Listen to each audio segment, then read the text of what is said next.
All right, I'm turning my lights off so I can chill with y'all late night shit. See what this case is about. This episode contains mature things and about an adult content. The suspicious death of a 27-year-old Orlando woman, Sasha Samsudean's body was found Saturday night inside of her apartment at Uptown Place on North Orange Avenue. Right now, police are not releasing many details, but friends and neighbors say they were stunned to hear about it. So this happened in Florida. Typical girl, just nice, fun-loving girl. She wasn't too boastful, too loud. Just nice, quiet type.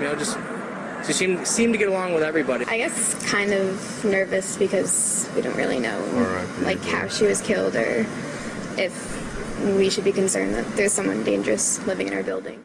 What the f?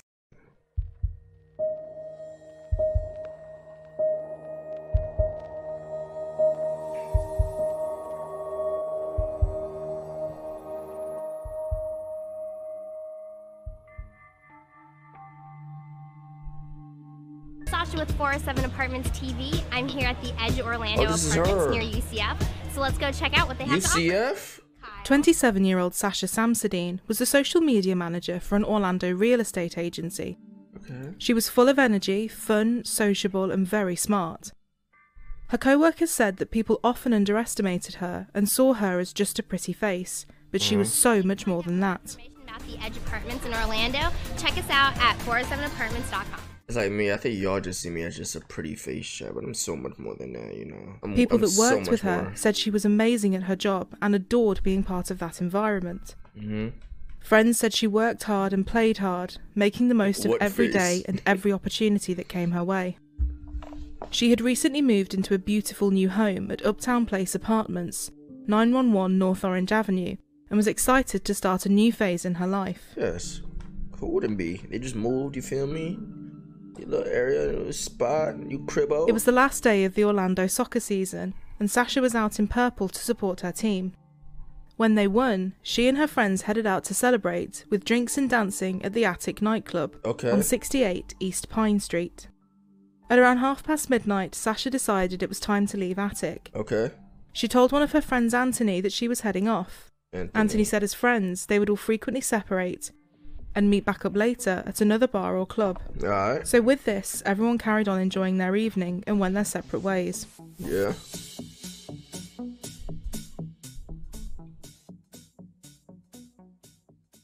Yo, boy. Nigga, what do you want? She and Anthony had made plans to meet up for breakfast the next morning, but he ordered and ate alone. Sasha didn't show up and wasn't replying to Anthony's texts.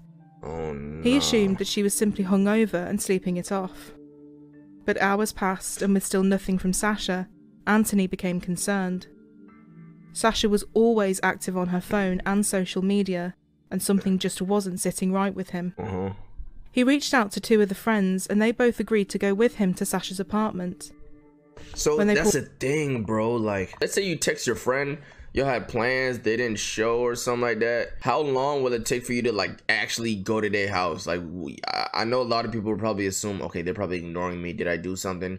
Whatever, fuck them. They go through a lot of phases in their brain. And then how long do you think it's gonna take for them to you to think like, okay, wait, something's actually wrong? Like if your friend just doesn't message you back on some shit. That shit's like imagine if they didn't have breakfast plans and like nobody would know anything's wrong. They would just probably think, okay, she's not on her phone or some shit. Pulled into the parking lot, they spotted Sasha's car. Dead. Nobody knows. In the back seat was a gift that she was supposed to be taking to a baby shower that day. They banged on apartment 345, but got no response. Anthony phoned 911. Yeah, and how long is it gonna take you to call 911, bro? Like, when will you think it? Shower that day. They banged on apartment 345, but got no response. Anthony phoned 911. Hi, I need to fill out a missing persons report. We went to her apartment to go check. She's there, and she's on here. And what is her first name? Her first name is Sasha. Police and the building's security entered her third-floor apartment at 8 p.m. that night to do a welfare check. The apartment was still locked, and there were no signs of a forced entry. Everything was silent, and nothing in the kitchen or lounge area appeared to be disturbed.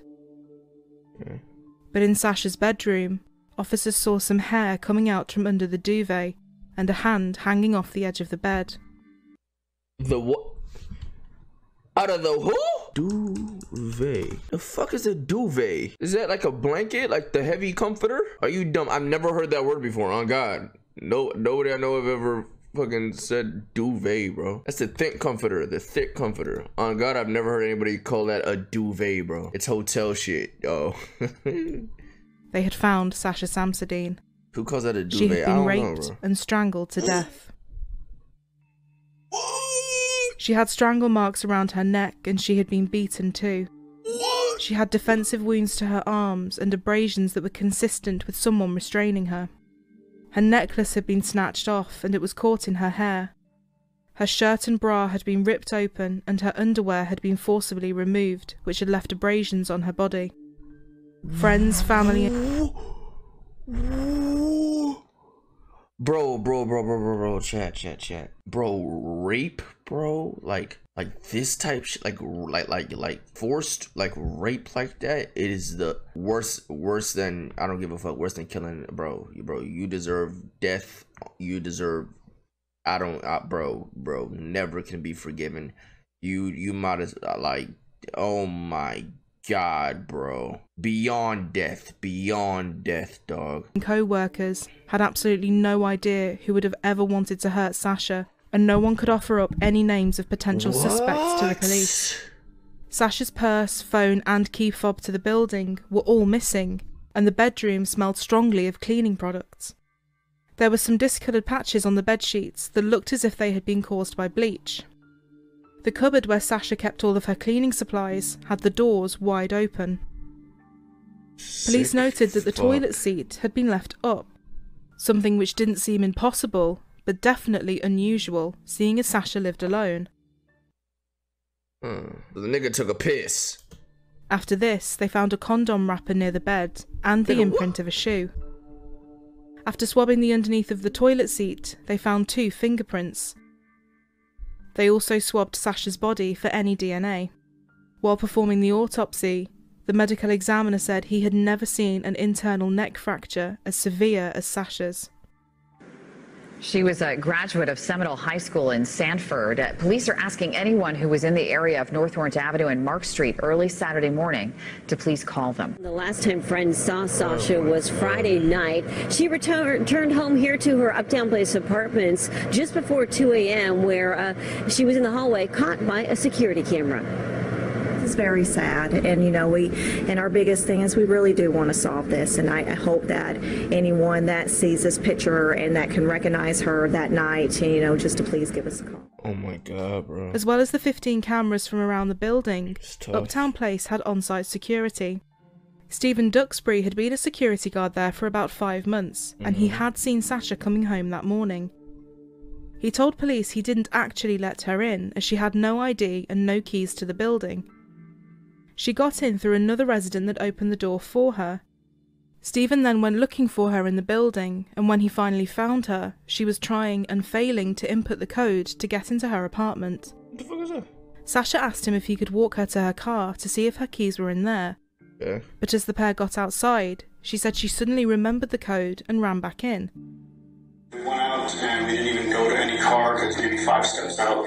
She's like, wait, I think I remember the code now. I then bring her back to the thing. She starts trying to punch in codes and it's still not working. At this point, I'm like, I gotta keep doing my job. So I'm gonna go do another sweep. And if I come back and you're still not in your apartment, we're gonna have to figure out how to deal with the situation. Okay.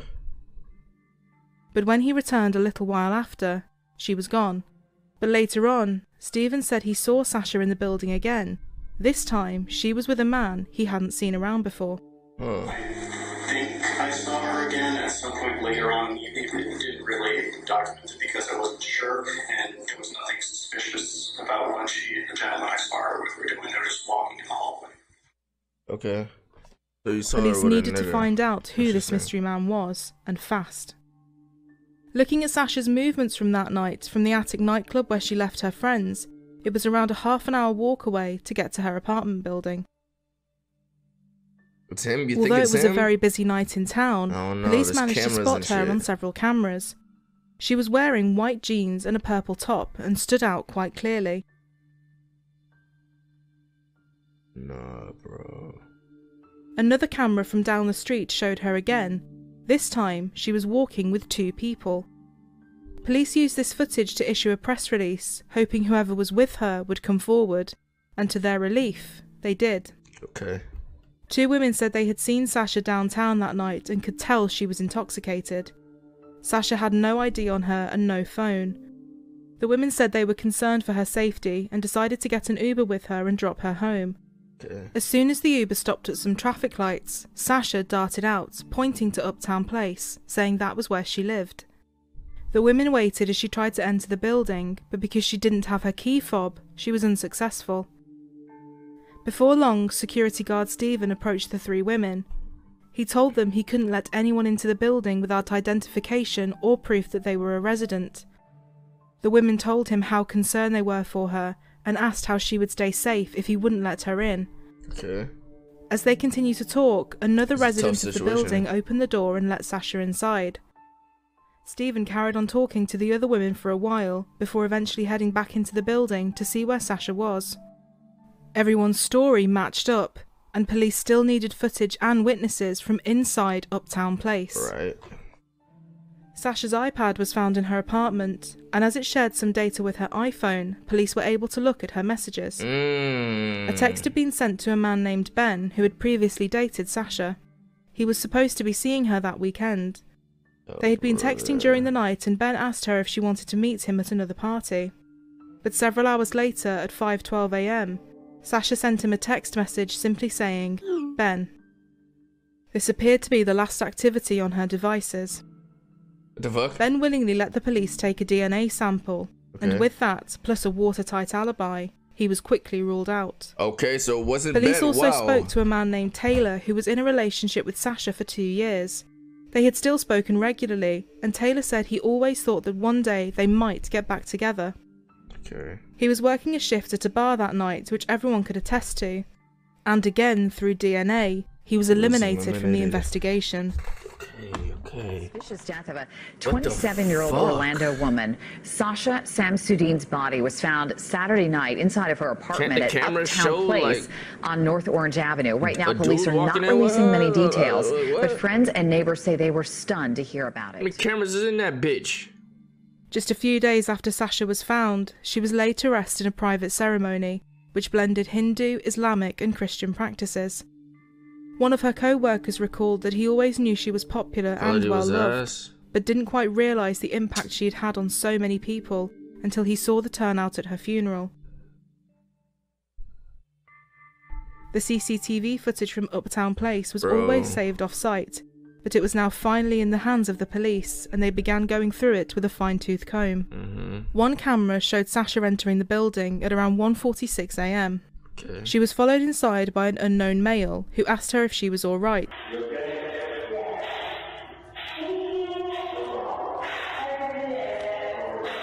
She then headed up the stairs and disappeared from view for around 20 minutes. She was probably drunk as fuck walking. Holy shit.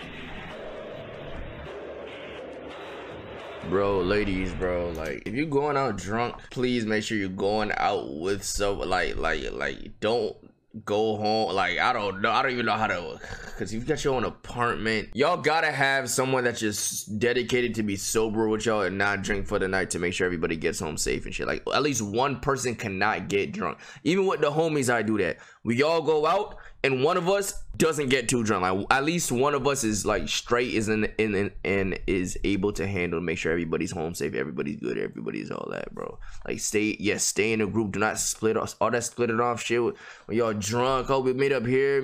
Oh, nah, bro, no. I know y'all just want to have y'all fun, bro. You gotta stay. And it's crazy because I could say this and like people would be like, so you're blaming her? Obviously fucking not, but look, bro, niggas on this fucking planet, or you just gotta stay as safe as possible, bro. Like, it's fucked out here, dog. Like, it's scary out here. It's scary. At 2:06 AM, she was seen running up more stairs. And all these damn stairs. Followed by security guard Stephen. Okay. Stephen? Just as he said, he walked with her to the first floor parking lot at 2:25 AM to see if her keys were in her car. Okay.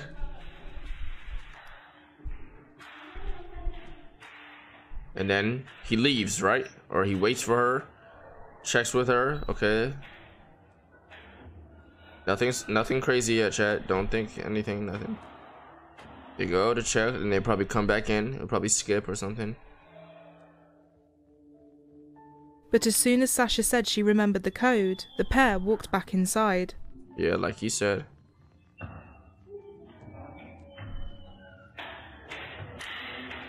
He said he has to get back to work eventually, and then he leaves her ass. Stephen, don't be a fucking weirdo. Yes, God, please don't. This nigga like, oh, brother. Come on, Stephen. Please be a good guy.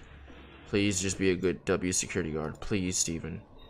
Please, Stephen. Just go back to your desk. Go back to, wherever you gotta be stationed at. And he leaves, right? That's it. And that's just it. Police were still searching to find the unknown male seen with Sasha, but they couldn't see Sasha on any of the other tapes. They appealed to the media and public and asked anyone that had seen Sasha or anyone else around the building after 1:46 AM to come forward. Yo, but no one did. Crazy. Investigators continued evaluating the footage to see if they'd missed anyone else coming in or out of Uptown Place in the early hours. And at 6:36 AM, on one of the cameras, they did find something of interest. Okay. What could that be? A familiar face was seen exiting the second floor of the building, holding 2 trash bags. No. It was security guard Stephen Duxbury. No. He walked into the second floor of the parking lot where his car was parked, and returned to the building at 6:38 AM. Stephen had told officers that his shift had ended at 6 AM, but he didn't actually leave the building until 6:39 AM. Initially, police wondered if taking out the trash was part of the security guard's job. Okay. But it was soon confirmed that it most definitely wasn't. On closer inspection, detectives recognised the trash bags. They had come from inside Sasha's apartment. Following this, police obtained a search warrant for Duxbury's home and asked him to come in for a polygraph test. Oh my god, this nigga just looks like a fucking... Fuck is this, bro? Like, what the fuck is this, bro? Look how his fucking palms are positioned, bro. Look how he's standing, dog. Like, this is a normal motherfucker to you? Like, look at this guy. During the polygraph, he was asked if he had ever set foot inside Sasha's apartment.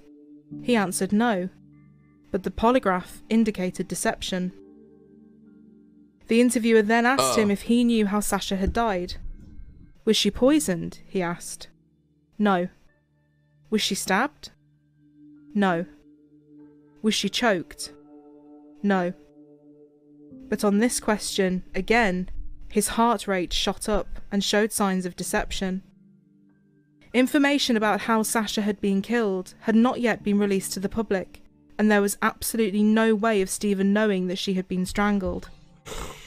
Although a polygraph test is inadmissible in a courtroom, this definitely gave officers a lot more to look into. In Stephen's home, detectives found a pair of shoes that matched the shoe print found inside Sasha's apartment. And 3 days later, police learned that the thumbprint under the toilet seat matched the right thumb of Stephen Duxbury. Jeez, close case. You're done. You're done. Your own security guard that works in your building. Do you see this shit, bro? That's crazy, bro. Like, even if she got there, safe friends got her there, all this stuff, she would have just wandered out of her room for something and the security guard would have seen her and noticed she was drunk. Like, that's crazy, bro. Fucking security guard who's supposed to be protecting your building. You can't trust nobody, bro. You just can't. You can't. That's fucked. The DNA found on Sasha's chest also belonged to him. His phone record showed that a disturbing Google search had been made. He had looked up how to override a quick-set keypad lock, the same lock Sasha had on her apartment door. This internet search had happened at around 5 AM that morning, almost 3 hours after Sasha had last been seen on camera. Dumbass! And just a few minutes before Sasha had sent the message to her ex-boyfriend Ben, simply saying his name. Stephen also had a bite mark on his forearm and scratches to his body. It was hard to fathom that the man who had been so helpful with the police and whose job it was to secure the building and protect the residents had been the one to commit this horrific crime. February 17th, Sasha Samsudean was found murdered in her apartment. Today, our detectives have arrested Stephen Duxbury, the security guard from Uptown Apartments, in connection with this case. Stephen Duxbury is charged with first-degree murder, sexual battery, and burglary to an occupied dwelling. As a security guard, he used his access to prey on someone who was very vulnerable. Our hearts go out. Yo, like, what type of fucking sick fuck? Like, chat. I don't know about y'all, but if you like doing stuff with a woman, if you even sense like if I even sense like the slightest bit of disinterest, I'm turned the fuck off. Like, I'm like, yo, what the fuck? Like, nah, I'm turned the fuck off. Like, fuck this shit. Imagine, like, what the fuck? Like, what kind of sick, but like physically and verbally, obviously scream all type of shit probably going on. Like, yo, like there's gotta be, you just a sick fuck. You do not need to be on this planet, bro. You don't. Like, that, you don't need to be here, bro. To Sasha's family, our thoughts and prayers are with them, and we hope that this will bring a little bit of closure, or start the process of closure for this family. Be gone, bro. Police believe that when he saw Sasha come home that morning, he saw it as nothing more than a twisted opportunity. They believed he broke into her apartment before sexually assaulting, attacking, and killing her. He then used her own cleaning products in an attempt to destroy any DNA, before taking things of evidentiary value out of her apartment to his car, where he disposed. Bro, so you trying to tell me, I don't know, if he somehow scrubbed her body and didn't take a fucking piss before doing what he did, he could have probably got away with this shit, bro. If it just somehow he didn't leave DNA evidence, he could have probably somehow got away with this shit. And the bag thing, actually the bags really fucked him. The bags really fucked him. This shit right here really fucked him. So just like 3 little slip ups, if he cleaned up, he could have got away with this shit, bro. He could have really got away with this shit. Nobody would probably know.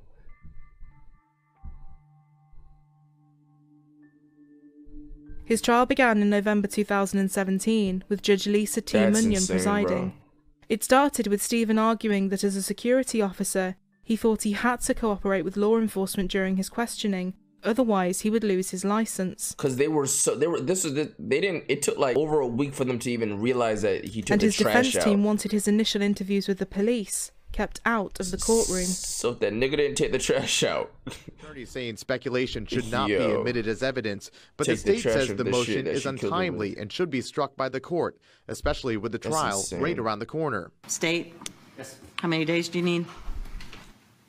I would estimate about 5. Duxbury's attorneys also hinting look at this fuck. Additional motions could be filed, to which the judge said time is running out. All right, we'll get them filed because you need to have them heard in front of me before Monday. So I would suggest you get them filed, which means you have them tomorrow. Away from the start of a murder trial for a former security guard accused of killing a young woman. Jury selection starts tomorrow in Stephen Duxbury's trial. Channel 9's Sierra Pubman is live outside the courthouse. And Sierra, the defense was given a blow when a judge said key pieces of evidence would not be thrown out.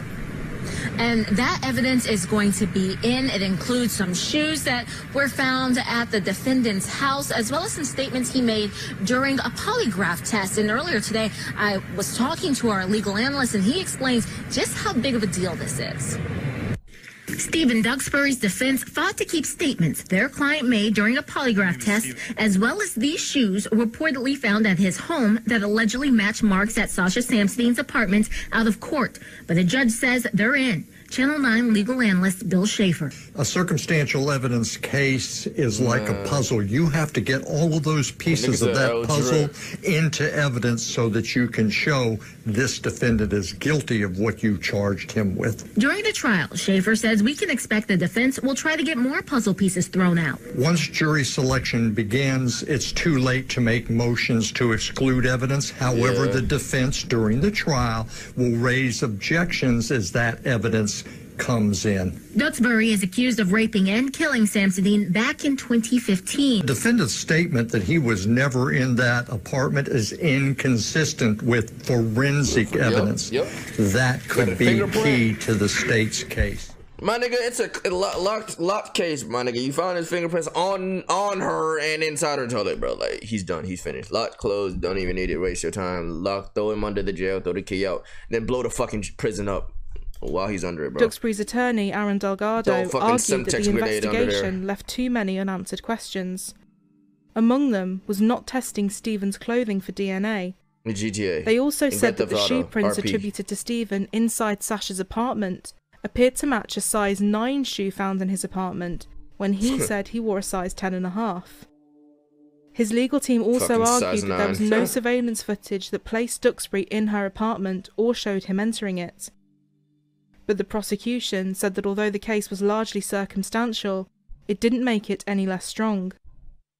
DNA puts him inside her apartment, even though video footage didn't. This, alongside the Google searches and the removing of the trash bags, was again enough to show they didn't need CCTV to prove Duxbury was in that apartment. Nope.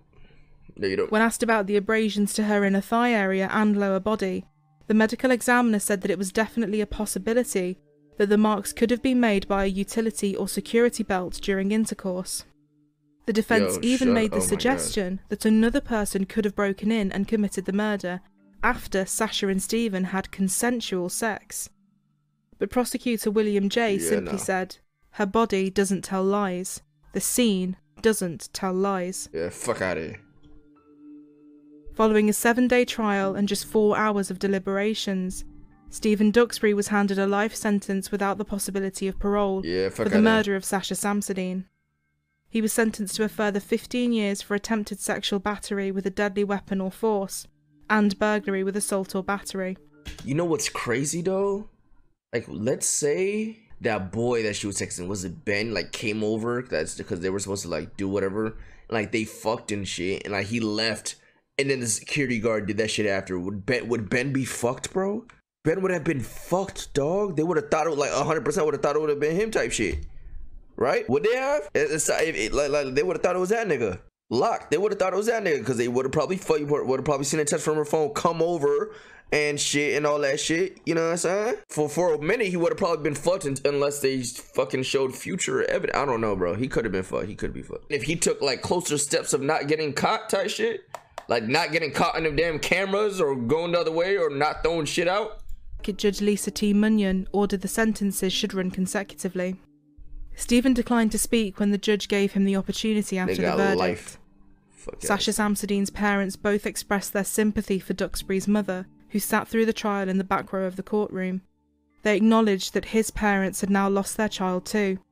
Sasha's mother Tara also expressed her anger at how the defence team had tried to represent her daughter's character in the courtroom. Tara said, "I won't have birthdays. Her father will never get to walk her down the aisle." The security guard internet search though, yes, but it wasn't until they like you gotta understand, it took them so long to even think about the security. It was the security guard, bro. Like it took them long as fuck. So off the rip, within the first day, they would have seen Ben. They would have thought it was Ben. Ben would have probably been questioned for months and shit. They would have even probably be looking at the security guard to like, I don't know, bro. I've attended a lot of weddings since then, and every wedding I attend, I know we will never have that for my daughter. Sasha Samsudean's family has a pen. Yes, but they didn't end up looking at the polygraph till like way after, until like weeks after, when they didn't have any evidence, when they didn't have anything, bro. Against the apartment complex that employed Stephen Duxbury and the security company. The fingerprints. Oh, that's true. The fingerprints. But again, that I said, oh, if he was like more careful, if this Stephen nigga was more careful, like obviously he would have to have been more careful, because there would have been 2 different sets of fingerprints in the house probably, and they still would have had to find the other one. Yeah, so you're right. But if he was more careful, didn't you do that toilet shit and shit? Like, it's just so much shit probably goes on in this fucking world. Spectre and Brands, which manufactured the lock on Sasha's door. Niggas don't know what the fuck is happening, or people are. The 102-page lawsuit alleges that the apartment complex and Vital Security, which employed Duxbury, ignored other residents' complaints that they felt harassed by Stephen. The Samsudean's attorney is also trying to convince a judge that the lock on Sasha's downtown Orlando apartment was defective, and that's possibly how Stephen got inside.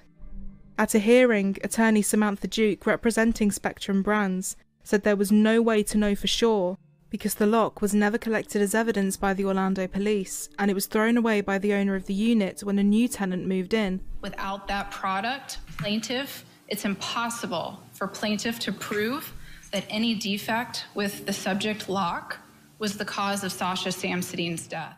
The Samsudeans' attorney fired back, saying that Spectrum Brands knew its product was defective, citing an article that describes how someone could beat the lock in a matter of seconds with something as simple as a screwdriver. They were aware of their defect, and they could have said something to the police, but naturally they wouldn't want to say, hey, just so you know, that design, we know that millions of these are easily broken into, so you might want to save that. In February 2019, Stephen filed an appeal, claiming that the court had made a mistake in denying his motion to suppress his post-Miranda statements and in denying his motion for acquittal on the attempted sexual battery charge. This appeal was denied. Ken and Tara Samsudean worked to honour their daughter's legacy by working with the Orange County Sheriff's Office to help other families deal with the grief that comes with being a victim. It hurts. It hurts a whole lot. More than 2 years after their daughter was killed, Tara and Ken Samsudean still deal with the grief. Sometimes you don't know what you don't know. Now the couple is honoring their daughter's legacy by working alongside the Orange County Sheriff's Office. Someone to hold your hands, someone to guide you through the system. For Tara Samsudean, she struggled to work as a trauma nurse after the death of her daughter. Instead, she's helping people like those at this annual Victims' Rights Breakfast. We help this shit happens. Shit like this probably happens like every day, bro. All over the world. We also help them R.I.P., by bro. listening to their stories. R.I.P. Sasha, bro. Sasha Samsudean was a vivacious, spirited and gregarious young woman, someone who undoubtedly had so much more to achieve in her life. One of her friends and co-workers said, Sasha was such a beautiful soul who cared about so many people. She made such an impact. Her loved ones continue to celebrate her life, her amazing qualities, and strive to keep her vibrant energy alive. Damn, bro. R.I.P., bro. You know what's another crazy thing with these freak ass people? This is just, this possibly, it could be the first time, but there's another chance that it's not the first time they've done this, and it's just the first time they got caught type shit.